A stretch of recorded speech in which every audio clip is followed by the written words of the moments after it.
94% des grands frères regrettent d'avoir frappé leurs frères et sœurs lorsqu'ils étaient plus jeunes. Moi, je regrette pas. Je regrette pas. J'ai 28 ans, je regrette pas, en fait. C'est tout. Vous savez ce que je regrette? Je regrette les heures que j'ai passées à aller à l'école. Je regrette les heures que j'ai passées à dormir alors que j'aurais pu leur péter le nez. C'est derrière nous tout ça maintenant. On est adultes. J'ai 28 ans. Le premier de mes frères qui se tourne un petit peu trop longtemps ou qui a le malheur de cligner des yeux, je lui fais une clé, je lui brise les. Il fallait pas cligner des yeux. Tu le sais.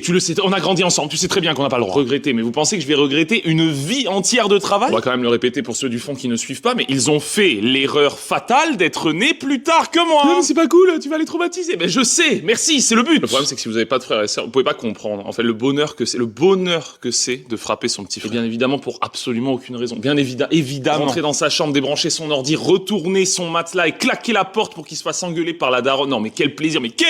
Après, comme ça, on dirait que je suis affreux. Mais sachez que le petit frère aussi possède des techniques secrètes. Tu n'as absolument rien fait, tu es dans ta chambre et tu l'entends d'un coup hurler ton prénom comme un gigantesque connard. Ce qui a bien évidemment pour effet d'invoquer la daronne, bien sûr, qui pense que tu l'as frappé, qui ne supporte pas le bruit et qui vient, comme il se doit, te supprimer de l'existence, bien sûr. Et le pire, c'est même pas de se faire malaxer par les darons dans cette histoire. Le pire là-dedans, c'est la tête de ton petit frère dans l'angle de la porte avec son petit sourire satisfait.